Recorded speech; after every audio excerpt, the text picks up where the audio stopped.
Air defence system, navy کی protection, پھر ایران کی 90% تیل کی اپنی برآمدات.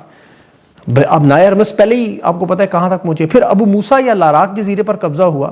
اب وہاں جو سب سے بڑی ان کی رسک اسیسمنٹ آئی کہ ایران کی پھر براہ راست عرب امارات سے جنگ شروع ہوگی. سعودی عرب کو انوالو ہونا پڑے گا ظاہر ہے، اور ریجن میں جو پھر معاملہ ہوگا وہ کہاں سے کہاں پہنچے گا. فالس فلیگ آپریشن کر کے نکلنا آسان نہیں ہے. اب جو بات بار بار دہرائی جاتی ہے وہ بحیرہ احمر میں یمن کے حوثیوں کا کردار، کیونکہ یہ سعودی عرب کے آپ کو پتہ ہے تیل کے ذخائر کے بالکل قریب ہیں، اور عرب امارات اور یہ نہیں چاہتے کہ ڈائریکٹ ان پہ حملے اور معیشت بالکل ہی زمین پہ جا لگے. یہ نہیں انہیں پتہ ہے ایران نے سارا اسلحہ ادھر ہی چلا دینا. اب دوسرا اس میں اہم پہلو ہے لبنان. اب لبنان میں یاد رکھیں جو اس وقت اسرائیل کے گلے کی ہڈی بنے ہوئے ہیں حزب اللہ، وہ ان کا جو بیان آیا اقوام متحدہ میں اسرائیلی کہ حزب اللہ کے جو راکٹ آتے ہیں وہ ان سے بچنے کے لیے ہمارے پاس 15 سیکنڈ ہوتے ہیں، بچوں کو بچائیں یا بزرگوں کو فیصلہ کرنا ہوتا ہے. ایران کی نے بظاہر تو پراکسی کہا جاتا ہے، حالانکہ فلسطین بیت المقدس سمیت آپ کو پتہ ہے جب 58 اسلامی ملک خاموش تھے، اسرائیل کو یا تسلیم کر چکے تھے یا ان کے سامنے سجدے کے گرے ہوئے تھے، یہ واحد لبنان میں ایک فورس بن گئی تھی جنہیں دہشت گرد قرار دے دیا گیا، مسلح مزاحمت کی طرف گئے. انہیں ایران اور شام کے راستے سے بشار الاسد کی جب حکومت تھی تو فوجی لاجسٹک امداد ایران دیتا رہا. امریکہ اور اسرائیل نے اسی لیے سب سے پہلے شام میں دیکھیں بشار الاسد کو ہٹایا، پھر یہ حملے ہوئے. بشار الاسد کو اچھا انسان نہیں تھا، ڈکٹیٹر تھا یاد رکھیں، لیکن فلسطین کے معاملے پہ وہ بالکل پیوٹن والا کردار ادا کر. جب بشار الاسد کو انہوں نے ہٹایا، اس کا اقتدار احمد شرح کو دیا، تو آپ دیکھیں اب شام کی سرزمین مکمل طور پر اسرائیل کی ماتحت ہے. بشار الاسد بھی آمرانہ انداز میں حکومت کرتا رہا، لیکن جہاں اسرائیل کا معاملہ تھا وہ لبنان میں حزب اللہ کی مدد کرتا تھا. اب اسرائیل میں آپ دیکھیں کہ جنوبی لبنان میں جو جنگ چل رہی ہے اس میں آج بھی جو ان کی مدد ہے، یہ جو ٹینک تباہ ہوئے ہیں اسرائیل کے، جن کی خود اسرائیل تصدیق کر رہا ہے، یا انہیں ابھی سیز فائر کے لیے ایران نے جو کہا ہے کہ فلسطین لبنان دونوں کو شامل کریں 5 شرائط میں، یہی وجہ ہے کہ اسے پراکسی کہتے ہیں. وہ پراکسی نہیں ہے، وہ اپنے طور پہ کرتے ہیں. اب یہاں عرب ممالک کا کردار دیکھیں. جو نئی رپورٹ آئی اقوام متحدہ میں، ایک تو انہوں نے سیکیورٹی کونسل میں قرارداد بحرین لے کے آ رہا ہے کہ جی اب نئے ہرمز کھلوانے کے لیے تمام خلیجی ممالک بھی اکٹھے ہوں، ایک فوج بنائیں، اقوام متحدہ اجازت دے اور پھر ہم جا کے کھلوائیں. دنیا کی معیشت یرغمال ہے. اچھا اس میں دیکھیں تو روس اور چین ظاہر ہے وہ ویٹو کر دیتے ہیں، پھر اتحادی بھی ساتھ نہیں دیں گے. یہ ذرا ذہن میں رکھیے گا. ابھی ایران کے وزیر خارجہ نے جو اقوام متحدہ میں تقریر کی کہ 27 دنوں میں 600 سکول ایران میں تباہ کیے گئے، 1000 سے زائد بچے اور اساتذہ شہید ہوئے ہیں. اور دنیا کے اب یہ ممالک پریشان ہے کہ اس نسل پرستی کشی پر ہم کس طرح ایران کی مخالفت میں ووٹ دیں. پھر انہیں تیل بھی چاہیے، یاد رکھیں یہ اپنے تعلقات ایران سے بحال رکھنا چاہتے ہیں. گارڈین نے اس میں ایک رپورٹ جاری کی ہے کہ سعودی عرب کے ٹرمپ کے ساتھ جو رابطے ہوئے، نیو یارک ٹائمز نے کنفرم کیا کہ ایران کے ساتھ جنگ بند نہ کرے، تاریخی موقع جان چھڑائیں.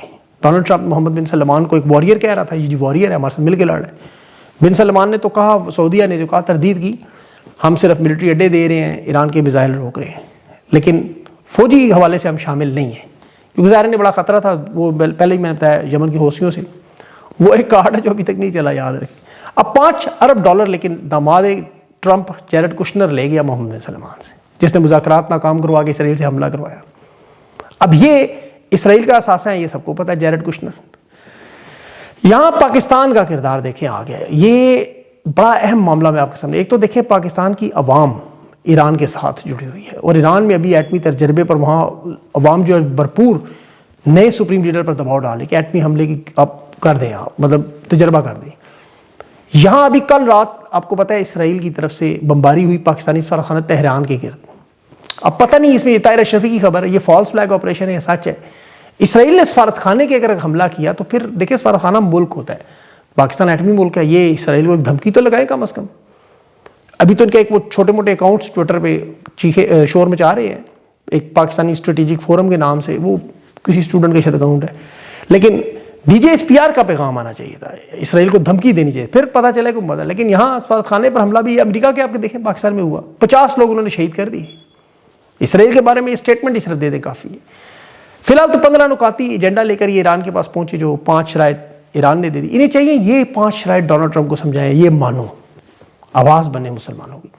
فاٹا کے قبائلی رہنماؤں کی میں ویڈیو دیکھ رہا تھا، سفیر کے ایران کے سفیر سے پشاور کونسل خانے میں ملے، اور زمینی فوج میں وہ کہہ رہے ہیں ہمیں شامل کریں، اسرائیل کے خلاف لڑیں گے. یہ فاٹا کے پختون، انہوں نے کہا ہمارے لاکھوں قبائلی لوگ ہیں آپ کے ساتھ دفاع کے لیے تیار ہیں.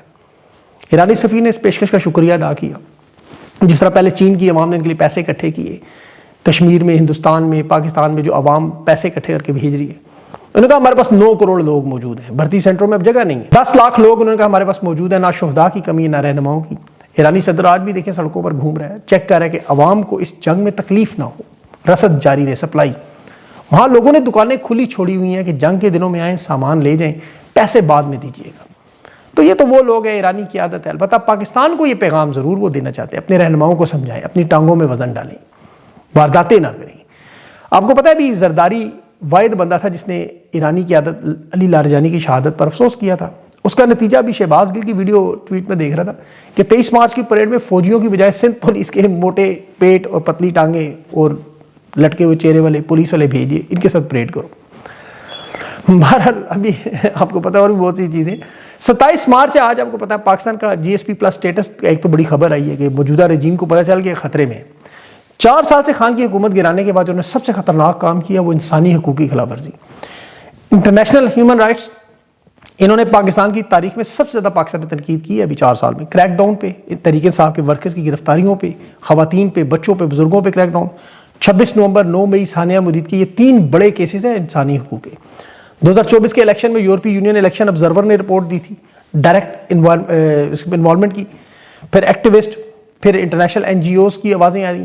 اقوام متحدہ میں یہ گونجتی رہی. یورپی یونین کے حوالے سے آپ کو پتا پچھلے 4 سال سے آزادی اظہار رائے, میڈیا, یہ پیکا ایکٹ, یہ پابندیاں, یہ سول سوسائٹی کے ساتھ جو ہوتا رہا, یہ سارے کیسز موجود ہیں, بہت بڑے بڑے کیسز. بلوچ, ڈاکٹر مہرنگ بلوچ ہیں, ان کا بلوچ کے ساتھ کیس ہے, ان کے مسنگ پرسنز کے کیسز ہیں. پھر سب سے بڑا کیس عمران خان کا گرفتاری کے بعد جو اقوام متحدہ, ایمنسٹی انٹرنیشنل, 21 صفحات کی ورکنگ گروپ کی رپورٹس, تشدد کی رپورٹ, عمران خان کے وکلا, ان کی خاندان سے ملاقاتیں قید تنہائی میں, جس میں دنیا کے بڑے بڑے انفلوئنسر, سابق کرکٹرز, شوبز کے لوگوں نے, انٹرنیشنل میڈیا نے جس طرح آواز اٹھائی. لینٹوس کمیشن بنا امریکہ میں, برطانیہ میں, پارلیمنٹ کے اندر, کانگریس, پھر عوام کے اندر, یہ سارا معاملہ اتنا بڑا. برطانوی دیکھیں ہاؤس آف لارڈز میں عمران خان کی صحت اور رہائی پر ابھی دوسری دفعہ آواز اٹھائی. یہ 4 بڑے فورم ہیں, اقوام متحدہ انسانی حقوق کی, یورپی یونین, برطانوی پارلیمنٹ اور ایمنسٹی انٹرنیشنل انسانی حقوق کے گروپ, یہ اور اقوام متحدہ, یہ 5 ہے. بلکہ یہ بار بار یہ معاملہ سامنے ہے, بار بار. تو یورپ یہ GSP+ سٹیٹس ہے وہ انسانی حقوق سے جڑا ہوا ہے, مانیٹر بھی ہو رہا ہے, ریویو بھی ہو رہا ہے. دیکھیں ابھی تک ہوا اس لیے نہیں کینسل کہ یوکرین میں پاکستان کی آپ کو پتا یورپ کو حمایت چاہیے تھی, روس کے ساتھ جنگ ہے, پاکستان اس میں مدد کی تھی, باجوہ نے آپ کو پتا ہتھیار بھیجے تھے. اب یہ معاملہ لیکن مختلف ہوتا جا رہا ہے کہ انسانی حقوق کی خلاف ورزیاں, یہ شاید سٹیٹس ان کا نہ بچ سکے. یہ اس کا الزام لگانا چاہتے ہیں عمران خان کے بیٹے پہ, قاسم خان کی جیسے اس کی تقریر تھی, حالانکہ اس میں GSP+ سٹیٹس کا ذکر ہی نہیں تھا. انگریزی میں تقریر کا سب سے بڑا مسئلہ یہ ہے, انہیں اردو میں کرنی چاہیے, یا اردو میں ٹائٹل ضرور ڈالا کریں تاکہ انہیں سمجھ تو آئے. اب GSP+ سٹیٹس فارغ ہو سکتا ہے. ابھی انہوں نے عمران خان کا کیس اسی لیے 31 مارچ کو القادر ٹرسٹ لگایا. اب یہاں واردات دیکھیں کہ چیف جسٹس نے جو عمران خان کے کیسز کے دوران یورپ کے وفد آیا تھا اس وقت بھی اپیل کی ہوئی تھی. آج عمران خان کے کیسز پر وکالت ناموں پر دستخط ہونے تھے, جیل انتظامیہ نہیں مانی, ان کے وکیل گئے وہاں وکالت نامے پر دستخط نہیں کرنے دیے. اب یہ سپریم کورٹ کی بات بھی اگر جیل سپرنٹینڈنٹ نہیں مانتا تو پھر یہ اقوام متحدہ نہ جائے تو کہاں جائے.